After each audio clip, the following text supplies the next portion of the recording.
Godfather of AI कहते हैं कि आर्टिफिशियल इंटेलिजेंस क्लाइमेट चेंज से भी बड़ा खतरा पैदा कर सकता है। हमारे पास क्लाइमेट चेंज को कंट्रोल करने के अनेकों तरीके हो सकते हैं, लेकिन जब बात आती है आर्टिफिशियल इंटेलिजेंस की, तो इसके खतरों को कंट्रोल करने के लिए हमारे पास कोई भी प्लान्स नहीं है। I think if this technology goes wrong, it can go quite wrong. Mark my words, AI is far more dangerous than nukes. Rock, paper, scissors, shoot. I won. But I think the development of full artificial intelligence could spell the end of the human race. Part 1, what is artificial intelligence. दोस्तों, video में आगे बढ़ने से पहले हम जान लेते हैं कि एक्चुअल में आर्टिफिशियल इंटेलिजेंस क्या होती है। इसको हम एक एग्जांपल से समझते हैं। मान लीजिए कि आपके पास एक रोबोट है। लेट्स से हमारे पास एक चिट्टी नाम का रोबोट है, लेकिन आपका ये रोबोट खुद से कुछ सोच नहीं सकता, ना ही कुछ सीख सकता है, लेकिन आप उसे इंस्ट्रक्शन दे सकते हो and on the basis of those instructions वो अलग अलग चीजें कर सकता है, लाइक प्रॉब्लम सॉल्व कर सकता है और डिसीजन ले सकता है on the basis of your instructions. लेकिन यहाँ पे आता है एआई, जो उस रोबोट को और भी स्मार्ट बनाता है, क्योंकि दोस्तों एआई उसे क्षमता देता है कि वो खुद से डेटा और एग्जाम्पल से सीख सके, ताकि समय के साथ हमारा रोबोट और बेहतर बनता जाए। ये बिल्कुल उस रोबोट को एक दिमाग देना हुआ, जो जैसे जैसे सीखता है और प्रैक्टिस करता है वो उतना ही बेहतर बनता जाता है। History of AI.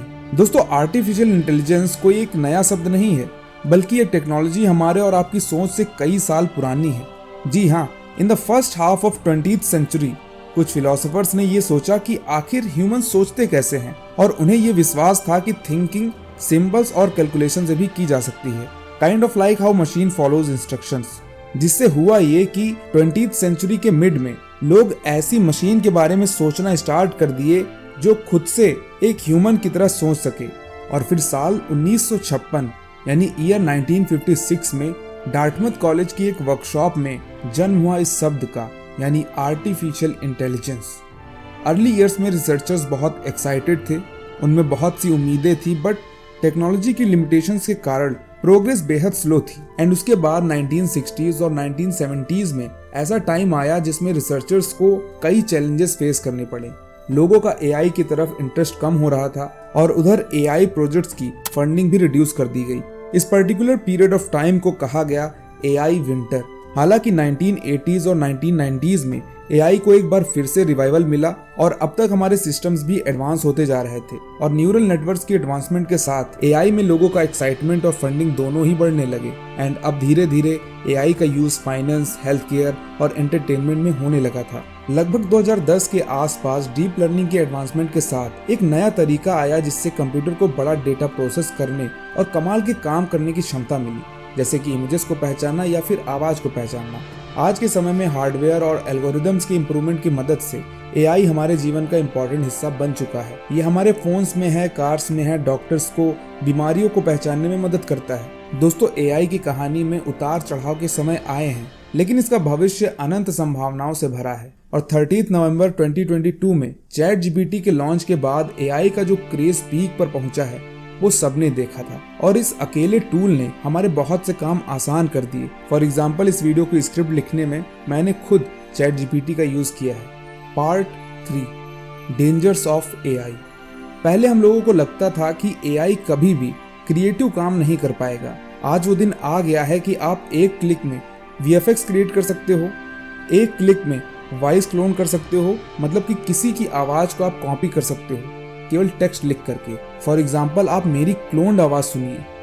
ये जो आवाज आप सुन रहे हैं, इसको मैंने रिकॉर्ड नहीं किया है, जी हाँ, बल्कि मैंने अपनी ही आवाज को क्लोन किया है और फिर इसको एआई की मदद से जनरेट किया है। मैंने ट्राई किया है दोस्तों। बाकी अब आप सुनिए मेरी रियल आवाज को। एक क्लिक में आप अपनी वीडियो पे किसी का भी फेस लगा सकते हो, लाइक दिस। यही नहीं, अभी और सुनिए। एक क्लिक में आप टेक्स्ट लिखकर केवल इमेजेस ही नहीं बल्कि वीडियोस और एनिमेशन भी क्रिएट कर सकते हो। वैसे इतने एडवांसमेंट के बीच आपका ध्यान कहाँ है? सिस्टम पे। कहीं आपसे अपॉर्चुनिटी मिस ना हो जाए, तो थोड़ा ध्यान इधर भी रखिए। और आजकल एक बहुत ही फेमस कोट ट्रेंड कर रहा है, जो कि है artificial intelligence is not going to replace you, but somebody using AI is going to replace you. मतलब कि ये दोस्तों, आपको एआई रिप्लेस नहीं करने जा रहा है, बल्कि आपको रिप्लेस करेगा वो इंसान जो एआई यूज कर रहा है, उसके बारे में जानता है तो दोस्तों बात करते हैं डेंजर 1 की, जो कि है जॉब डिस्प्लेसमेंट। दोस्तों आने वाले समय में जितने भी लो स्किल्ड वर्क्स होंगे वो एआई का यूज करके ऑटोमेट हो जाएंगे, जिससे कि लार्ज स्केल पे जॉब्स जाएंगी। लेकिन ऐसा भी माना जाता है कि एआई बहुत सी जॉब्स क्रिएट भी करेगा। तो ऐसे में हमारा काम है कि हम अपने आप को अपडेट रखें और इस टेक्नोलॉजी को सीखें। इसको सीखने का ये मतलब है कि हमें एटलीस्ट पता होना चाहिए कि हमें अलग अलग एआई टूल्स कैसे यूज करने हैं। मैं कोडिंग की बात नहीं कर रहा हूँ। Danger 2, loss of creativity. Generally दोस्तों जो भी क्रिएटिव टास्क होते हैं लाइक कोडिंग, ड्राइंग, स्क्रिप्ट लिखना, सॉन्ग लिखना और ऐसे अनेकों अलग अलग काम, आज तक इन्हें हम इंसान ही करते आ रहे थे, लेकिन अब मशीन भी करेगी। और हम ठहरे लेजी इंसान, तो हम ये काम फिर खुद से करेंगे ही क्यों, हम ये सब एआई से करवाएंगे।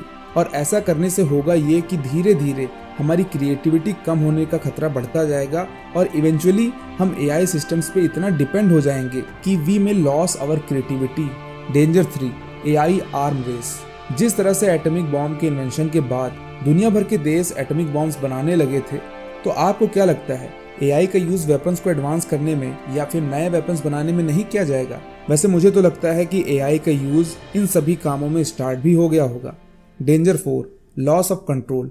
बहुत सारे एक्सपर्ट्स ने अपनी चिंता जाहिर करते हुए ये कहा कि फ्यूचर में एआई सिस्टम्स इतने पावरफुल हो जाएंगे कि हमारे लिए ये समझना मुश्किल हो जाएगा कि एआई सिस्टम्स कैसे काम कर रहे हैं और ये ऐसा बिहेव क्यों कर रहा है। और ऐसे में ये मान लेना कि एआई रोबोट या हम कह सकते हैं कि एआई सिस्टम हमारे ही फेवर में रहेंगे, तो ये हमारी नादानी होगी।